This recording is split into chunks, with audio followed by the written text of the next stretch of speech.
তুমি কোন শহরের মাইয়া গো লাগে উড়াধুরা। তো বন্ধুরা, তোমরা দেখতেই পাচ্ছ যে আমি আসলে কতটা এক্সাইটেড হয়ে গেছি। গান কিন্তু এখনো আসে নাই, সরি, কারণ আমি অনেক লেট করে ফেললাম। সবাই ইতিমধ্যে এইটার রিয়াকশন দিয়ে ফেলেছে, আমি একটু দেরি করেছি, এজন্য অনেক অনেক সরি। বাট আসলে একটা কাজে ফেসে গিয়েছিলাম, যার জন্য। কিন্তু আমি জানি যে এই গানটা আজকে আসবে, আর আমি আসলে ফেসবুকে দেখেছি যে অলরেডি এটা এসে পড়েছে, কিন্তু আমার কিছু করার ছিল না। আমি খুব অধীর আগ্রহে ছিলাম যে আমি কখন এই গানটা রিয়াকশন দেবো।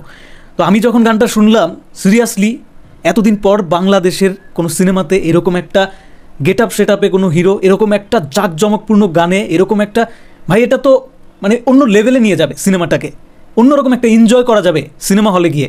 একে বলে মাসি একটা গান। একে কি বলে? একে বলে ধুম ধারাক্কা একটা গান, যে গান ঈদে বাজবে, যে গান যে কোনো ফেস্টিভ্যালে বাজবে, যে গান দর্শকদের একদম মাতিয়ে ফেলবে। এই গানটা মানে একবার ছেড়ে দুবার তিনবার যতবার এই হুকলাইনটা আমি শুনতেছি, সিরিয়াসলি অন্যরকম একটা গুজবাম্প আসতেছে। অনেকে হয়তো এই গানের সমালোচনাও করছে, আমি একটু দেখলাম ফেসবুকে, অনেকে বলতেছে যে এই গানটা তো কেমন জানি একটা মানে গ্রাম্য গ্রাম্য একটা ভাইব আছে। হ্যাঁ, অবশ্যই আছে। আমাদের বাংলা কন্টেন্টে যদি বাঙালিয়ানার ছোঁয়া না থাকে তাহলে ব্যাপারটা তো জমবে না। আর সেটাকে প্রপার ইউজ করার জন্যই কিন্তু প্রীতমকে নেওয়া হয়েছে। আমরা অনেকেই ভাবতেছিলাম যে প্রীতম কেন, প্রীতম এই জন্য।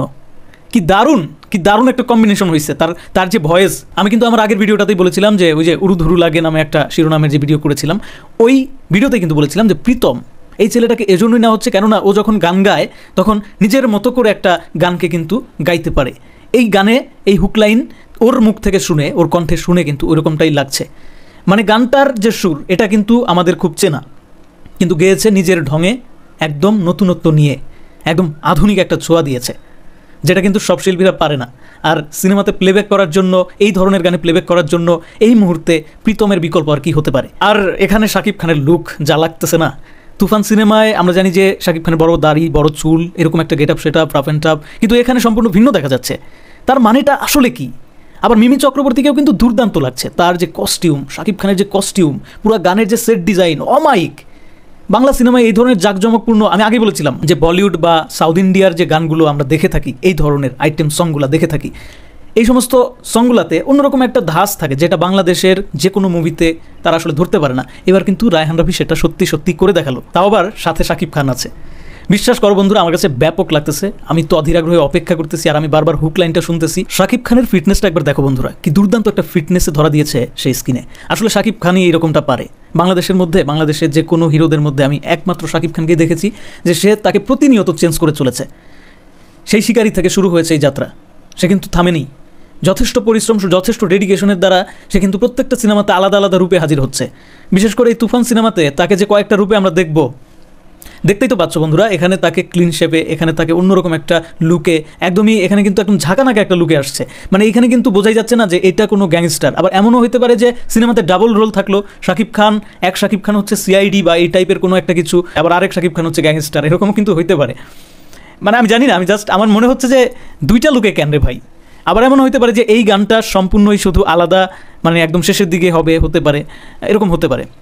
আমরা দেখি না অনেক সময় যে শেষের দিকে একটা গান দিয়ে দেয়, একদম সিনেমা শেষ, সবাই উঠে চলে যাবে, এই মুহূর্তে এই গানটা জুড়ে দিল, এরকম হতে পারে। আবার এমনও হতে পারে যে না, কোনো একটা কারণবশত শাকিব খান তার এই যে হেয়ার স্টাইল সব কিছু পরিবর্তন করে, তারপরে কিন্তু নায়িকার সাথে পরিচয় হয়, ওই সময় এই গানটা চলে আসবে। তো যাই হোক, প্রেডিকশন করে বললে 100% মেলার কোনো চান্স নাই, ঠিক আছে। আর এই সিনেমা দেখার আগ পর্যন্ত কিছুই বলা যাচ্ছে না। দুর্দান্ত একটা চমকও কিন্তু এটা আমাদের জন্য, যে এই গানে শাকিব খানের লুক কেন ভিন্ন, এখানে নায়িকার look, get up set up সব কিছু দেখে কী মনে হচ্ছে, শাকিবের কি ডবল রোল হবে কিনা, নায়িকা যেহেতু দুইটা আছে। তো সব মিলিয়ে আসলে একটা বিশাল চমক কিন্তু আমাদের জন্য তুফান এবং তুফানের মেকার্সরা রেখে দিয়েছে। আর এই গানটা নিয়ে অবশ্যই আরও অনেক বিস্তারিত কথা তো হবেই। আমি অনেক ঘেমে যাচ্ছি, প্রচণ্ড গরম, বাট বারবার হুকলাইন শুনতে মন চাইতেছে। তুমি কোন শহরের মাইয়া গো লাগে উড়াধুরা। কি দুর্দান্ত একটা কম্বিনেশনের গান আসতে যাচ্ছে। এখানে আবার প্রীতমকেও দেখা গেছে গান গাওয়ার সময় দেখা যাচ্ছে। অর্থাৎ এখানে কিন্তু শিল্পীকে যেহেতু রাখা হয়েছে, আমার যেটা মনে হচ্ছে মোস্ট প্রবাবলি এই গানটা একদম সিনেমার শেষের দিকে আসতে পারে, মানে সিনেমাও শেষ, গানটা জুড়ে দিল। আবার এমনটা হতেও পারে যে না, সিনেমার মাঝখানে কোনো একটা মানে ঘটনার পরিপ্রেক্ষিতে এই গানটা চলে আসলো, নায়িকার সাথে ওইটাই ফার্স্ট মিট অথবা সেকেন্ড মিট, যেটাই হোক। তবে সবচেয়ে যেটা ভালো লাগছে, রায়হান রাফির চয়েস। ভাইরে ভাই, এই লোকটা পারেও। শাকিব খান রে কি স্মার্ট একটা ওয়েতে প্রেজেন্ট করছে। আজ অবধি শাকিব খানকে বাংলাদেশের কোনো ডিরেক্টর এইভাবে প্রেজেন্ট করতে পারে নাই, সিরিয়াসলি বলতেছি। শাকিব খান যতবার কলকাতায় গেছে ততবার চেঞ্জ হয়েছে, দুর্দান্ত একটা লুকে ধরা দিছে, বাট বাংলাদেশে কোনো ডিরেক্টর আজ অবধি পারে নাই। সেটা রাজকুমারেও হয় নাই, সেটা প্রিয়তমাতে মোটামুটি একটা জায়গায় গেছিল, বাট আমি বলবো না যে এতটা দুর্দান্ত ছিল। এবার তো বস একদম কেঁপে যাবে সব কিছু।